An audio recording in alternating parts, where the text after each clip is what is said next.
ہر ایک نئی چیز اچھی معلوم ہوتی ہے، مگر دوستی پرانی ہو تو اتنی ہی عمدہ اور مضبوط ہوتی ہے۔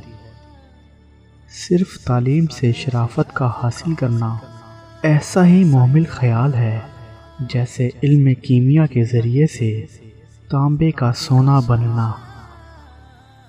جو شخص تحصیل علم کی مشکلات کا متحمل نہیں ہو سکتا، اسے جہالت کی سختیاں برداشت کرنی پڑتی ہیں۔ زیادہ باتونی شخص علم کی طرف کم توجہ کرتا ہے۔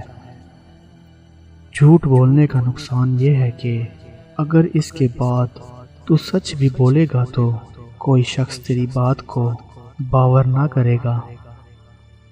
حسن صورت بغیر حسن سیرت کے اس پھول کی مانند ہے جس میں خوشبو نہ ہو۔ کسی کے عیب مت تلاش کرنا کہ دوسرا تیرے عیبوں کو تلاش نہ کرے۔ کوئی بھی شخصیت اس وقت تک عظیم نہیں بنتی جب تک کہ اس میں پاگل پن کا خمیر نہ ہو۔ غصہ ہمیشہ بے وقوفی سے شروع اور شرمندگی پر ختم ہوتا ہے۔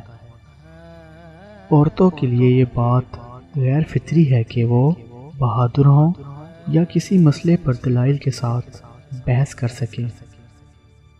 جب انسانی اخلاق میں کوئی خلق حد اعتدال سے تجاوز ہو جائے تو اس کو اعتدال پر لانے کی ترکیب یہ ہے کہ اس کی ضد کی جانب میلان اختیار کیا جائے۔ فضیلت کے لیے صرف اس قدر جان لینا ہی کافی نہیں ہے کہ وہ کیا شے ہے، بلکہ اس سے زائد چیزوں کی ضرورت ہے۔ غربت انقلاب اور جرم کی ماں ہے۔ اظہار کے سلسلے میں مناسبت اور ہم آہنگی قائم رکھنا بہت بڑی بات ہے۔ سب سے زیادہ درہم خیز وہ صورتحال ہوتی ہے جس میں اسی ذریعے سے برے نتائج برآمد ہوں جس سے اچھے نتائج کی توقع ہو۔ کوئی اگر تیرے حق میں بدی کرے اور تو کسی کے حق میں نیکی کرے تو دونوں باتوں کو فراموش کر دے۔ خاموشی سب سے زیادہ آسان کام اور سب سے زیادہ نافع عادت ہے۔ ایسے شخص سے رغبت رکھنا جو تجھ سے پہلوئے تہی کرے موجب ذلت ہے۔